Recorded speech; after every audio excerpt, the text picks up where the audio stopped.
Olá pessoal, tudo bem com vocês? Sejam todos muito bem-vindos aqui ao Clube dos Dividendos, bem-vindo à prestação de contas. Vamos falar sobre Magalu, mais um vídeo aqui pré-resultado. Eu vou entregar para vocês aqui algumas pautas diferentes do vídeo anterior, mas na parte técnica, pessoal, a gente tem muita semelhança. Tá? Então, quais serão as pautas do vídeo de hoje? Seja muito bem-vindo aqui ao Clube dos Dividendos, Clube da Magalu. Apesar do nome dividendos, a gente também fala de ações de crescimento. Tá? Bom, a primeira pauta, Magalu versus Via no ano. Depois nós vamos aqui olhar um pouquinho sobre curva de juros, tá? Principalmente nosso DI futuro para 2027, depois realmente a curva de juros para 10 anos, como é que está, qual é o contexto. Tá? Depois entregamos aqui um pouquinho sobre a Magalu em relação ao setor.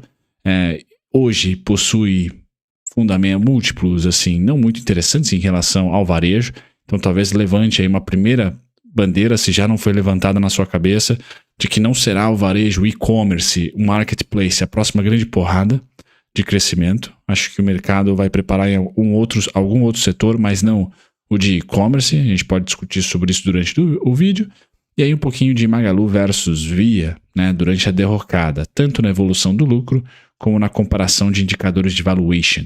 E aí, por fim, vamos terminar com Magalu. Então, Magalu no curtíssimo prazo aqui. Vamos entregar os pontinhos, os cenários, as apostas, tá certo? Para esse terceiro tri, para quem está carregado de Magalu, para quem está carregando ou para quem pretende carregar, tá? Seja para curto, tático ou longo prazo previdenciário. Vamos comentar aqui o gráfico. Certo, pessoal? Sem mais delongas, passo para vocês o disclaimer. Do disclaimer a gente volta para a primeira telinha. E eu convido a todos, né? Gosta dos vídeos da Magalu, pessoal? Apesar de Clube dos Dividendos, eu presto conta com vocês aqui com os pontinhos de suporte e resistência toda semana, de Magalu e várias outras empresas que não necessariamente pagam dividendos, mas tem muito fluxo, né? Tem muita pessoa física investindo, tá? Então eu faço questão de trazer para vocês, faz bem para o canal aqui e também acho que faço companhia, né? Para os preços-alvos e para as atualizações, sempre que com fundamentos, quando tem, ainda não. No próximo mês, com certeza, o vídeo da Magalu e também da Via vai ser composto aí por fundamentos, tá? Porque teremos os resultados. Bom, no ano, pessoal, é até engraçado, vamos assim dizer, mas Magalu sobe 13,96%, eu deveria ter colocado amarelo, né, Brunão? Sobe 13%, 13,96%, quase 14%, tá? Enquanto que a Via cai 13,62%. Espelhadas, né? A última semana, pessoal, foi uma semana aí que ambas se recuperaram, tá? O price action é muito parecido, né? Vejam que o gráfico em azul é a Via, azul e preto, e o gráfico mangueira aqui, né, verde e vermelho, é o gráfico da Magalu, né? Um gráfico muito parecido. Tá muito, muito, muito parecido mesmo. Acho que a Magalu um pouquinho mais volátil e principalmente a Magalu contente com o quarto trimestre, apesar do prejuízo. A Magalu no quarto tri, tá lá em janeiro, fevereiro, subiu, enquanto que a Via lá em janeiro, fevereiro, caiu. Tá? Aqui foi a única descorrelação. No começo do ano, onde Via caiu e Magalu conseguiu respirar, mas voltou para o equilíbrio. Tá? Voltando para esse equilíbrio é o que sustenta justamente os 14% de alta, porque a Via, o equilíbrio é a queda de 30%, chegou a cair praticamente 30% no ano, tá? Então ela chegou próximo desse equilíbrio agora, tá? E subiu um pouquinho, amenizando, né, essa queda de 30% para 13%. Tá? Então a Magalu conseguiu no primeiro trimestre, tá? Janeiro, fevereiro, principalmente, sustentar uma rentabilidade. Bem verdade que ambas as companhias, tecnicamente, visitam, tá, as mínimas aqui do último trimestre, nos últimos 60 pregões, tá, 30 pregões, coisas desse tipo. Beleza, pessoal? Magalu, então, melhor que Via. Isso a gente pode comentar porque Magalu tem, né, nas suas continhas, um pouquinho mais de resiliência, né, do que a Via. A Via já mostrou um risco sacado bem volumoso, inclusive deve cair no colo do Bradesco, se a Via de repente for para uma recuperação judicial. A governança da Via é muito mais complexa do que da Magalu. Tá? A briga em família, não é fácil a Via ali, pessoal. Magalu é mais bonitinha, mais novo mercado, mais tranquila. CEO ali, o filho da Luísa, né? Um cara muito benquisto. Tá? Então acho que tem a parte do G, do ESG, muito melhor do que a Via. Quem saiu na frente esse ano foi o Mercado Livre. Tá? Então, Meli 34 sai na frente. Agora, e a Americanas foi praticamente excluída, né? Se você for disputar entre Via e Magalu, Magalu tá melhor. Tá? Segundo trimestre, pessoal, vai sair lucro da Magalu? Dificilmente. Da Via? Dificilmente. Vai ser uma surpresaça. Se houver lucro das varejistas ou uma ou outra, pessoal, vai ter correria. Tá? Vai ter muita correria de preço. Agora, o prejuízo está no preço. Por isso que eu falo que a simetria está para cima. Tá? Então, uma notícia ruim, uma notícia muito ruim, está mais ou menos no preço. Uma notícia neutra ou mais ou menos boa, pessoal, faz muito preço. Tá? Então, a assimetria nos marketplaces está aqui. A notícia neutra, tá? Ou um prejuízo menor, né? Ou um lucro, vai bombar. Vai ter muita correria. Bacana isso tudo. Por quê? Porque na parte do macro, pede um pouquinho de correria. Tá? Porque na curva de juros DI 27, por exemplo, nós estamos em patamares, pessoal, lá de setembro, lá de agosto de 2021. Ainda não chegamos no topo do Ibovespa, tá? No 27, né? Ali em 8,75, 8,25. Tá? Tem um chãozinho ainda, tá? Mas estamos muito próximos. E se nós pegarmos o gráfico da Magalu, por exemplo, e voltarmos ao tempo, né? Já trouxe para vocês aqui diversas vezes, né? A gente voltar lá para agosto de 2021, tá?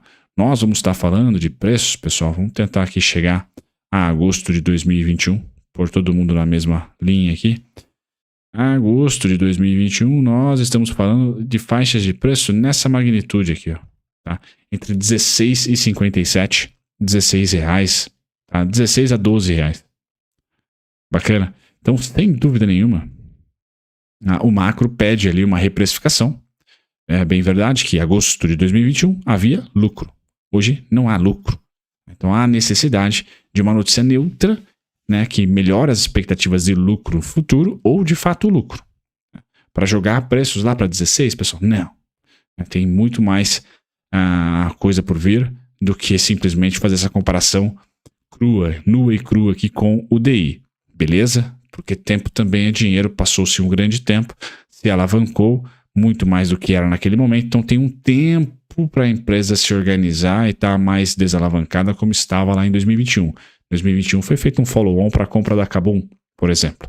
Tá? Então, obviamente que juros melhorando, pessoal, follow-on vai aparecendo cada vez mais na mídia e nós devemos ter, tá? Para Magalu. Acho que ela não vai escapar de um follow-on, não, de uma capitalização.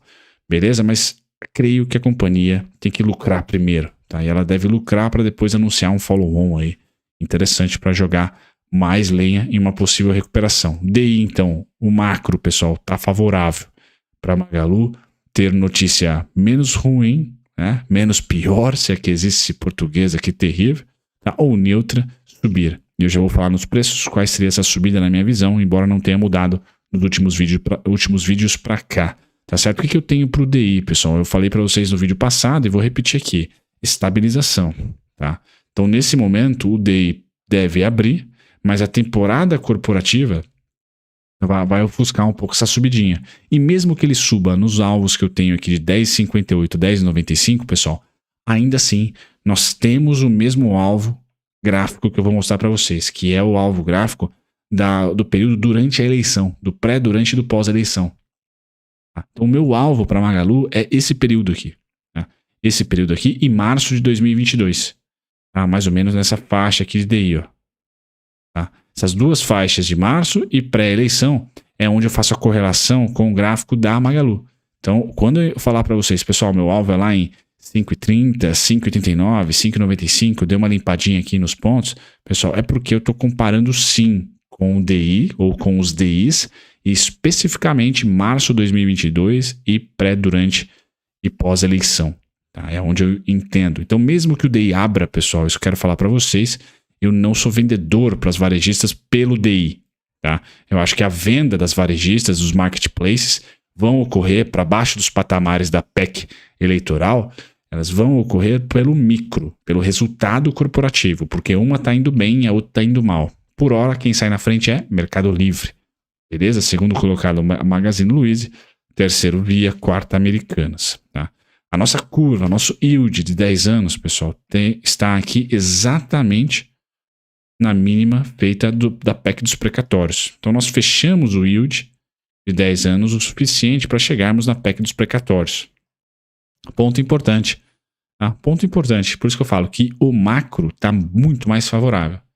Que nós precisamos, e eu estou sendo bem comedido, colocando para vocês ali um alvo pré, durante e pós-eleição, tá? E março de 2022, certo? No topo de 2021, o nosso yield de 10 anos, tá? Estava negociando ali em torno de 9,25, 9,5, 9,30.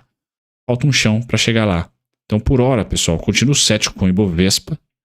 De maneira geral, cético com o Ibovespa, porque não estou tão otimista para commodities em relação a boom, em relação a 2022, petróleo, 2021, minério. Não acho que nenhum minério passa 2021 topo, e nem o petróleo passa topo de 2022. E os juros ainda não fechou o suficiente como estava lá em julho de 2021, que é o topo do Ibovespa aqui. Tá? Magalu ainda pertence ao Ibovespa. Tá? Vamos ficar de olho. O que eu imagino para o terceiro trimestre, pessoal, da nossa curva de juros é estabilização. Ainda não esse fechamento. Tá? Vamos estabilizar. Então as varejistas vão tradear o que agora? O micro, o resultado. Não vão tradear mais fechamento ou abertura de juros. Tá? Porque eu só acho que o juros vai apertar as varejistas para venda caso os juros ultrapasse mínimas e máximas durante a eleição. Tá aqui, ó, essa fase aqui. Eu não acho que vai passar. Eu acho que no máximo chega lá e cai de novo. E fecha de novo. Porque temos o arcabouço, temos reforma tributária, tá? Temos aí desenrola, um monte de coisa que faz com que a gente tenha um pouquinho mais de segurança e previsibilidade na parte fiscal. Tá? Commodities resilientes, etc. Bacana. Então é isso, né? Na parte macro é o que eu queria falar. Agora no comparativo setorial, tá? O que eu vou trazer para vocês? Que a Magalu, quando a gente olha, né, principalmente para o setor, tá? Aqui no investidor 10, tá? Deixa eu ver se eu consigo. Estou sem, né? O que eu queria dizer para vocês é que os múltiplos da Magalu, pessoal, não batem, tá? Não conseguem bater aqui o setor. Tá? Não conseguem entregar aqui múltiplos melhores do que o setor. Então, um pouco da via. Né? Então, fica complexo a gente olhar para a margem bruta, por exemplo, de uma Magalu menor do que de uma Renner.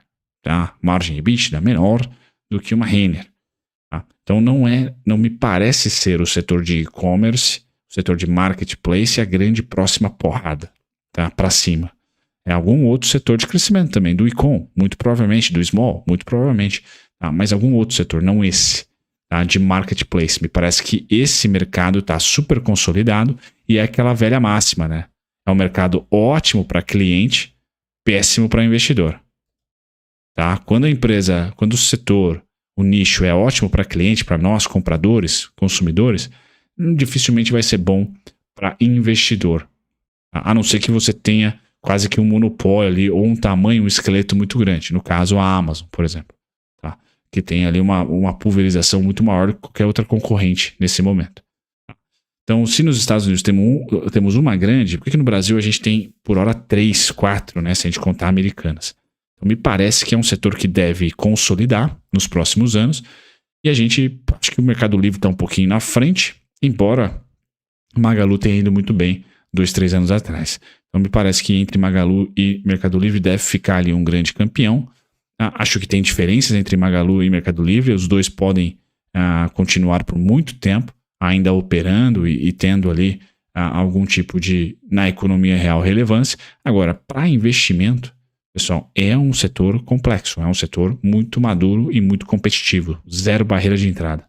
Legal? Então, de novo, holders, acho que isso é um primeiro ponto, né, para você relevar aí nas suas alocações nas varejistas. Tá? Não é que eu sou fãzaço do Barsi e só isso que é essa opinião dele é o que mais importa. Não. Ele fala muito disso, mas é um pouco óbvio, né? Um pouco do bom senso. Quando o setor é muito bom para o cliente, quer dizer que nós temos muita competitividade. Isso é ótimo para a economia real, mas a gente, como investidor, aplicador de longo prazo, nós queremos ou dinheiro para hoje, dividendos, renda, tá? Ou comprar a um preço e vender a um preço maior. No caso da Magalu, é somente a segunda parte, tá? Comprar um preço e vender a um preço maior, porque o dividendo vai ser difícil. É um setor que, se ela for bem 1 ou 2 anos, no terceiro entra um novo concorrente.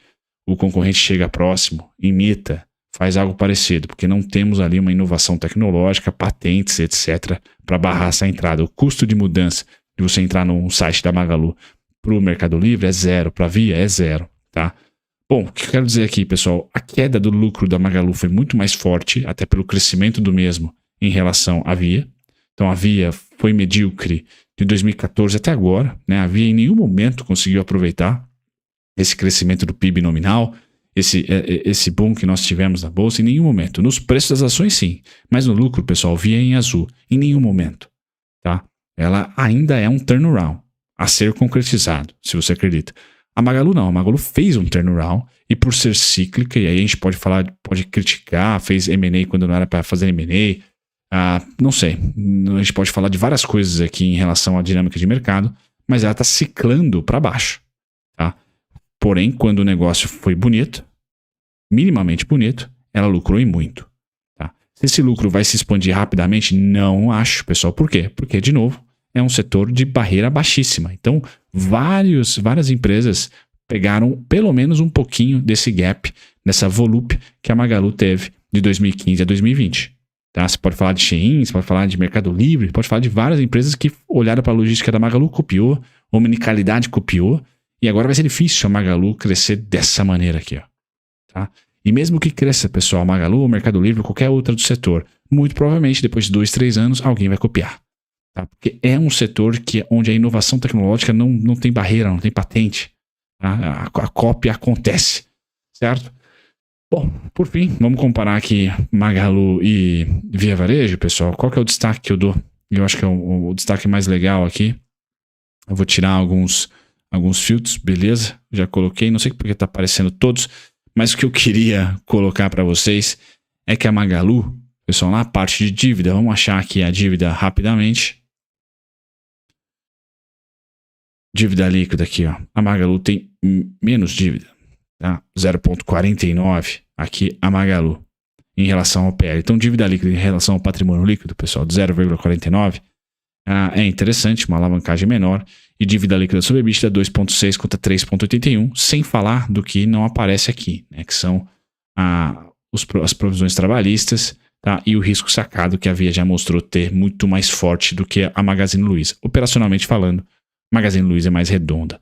Terminando, pessoal, e olhando para o gráfico agora, tá? O que eu tenho aqui é uma aposta, tá? Eu coloquei para vocês, tudo é aposta, né?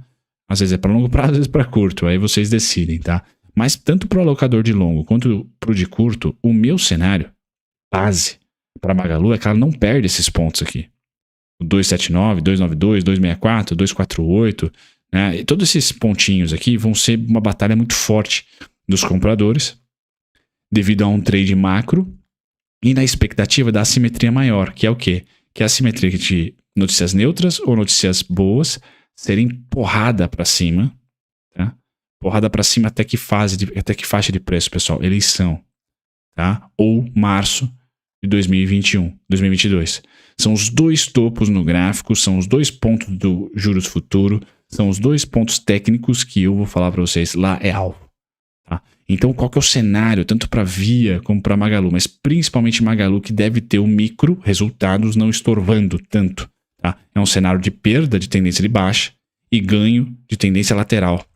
E essa lateralização tem o topo em março de 22 e período pré durante pós-eleição. Que está onde, pessoal? No gráfico, tá facinho aqui, ó. Tá nesse ponto e nesse ponto. Então, eu não acho que a Magalu vai vencer.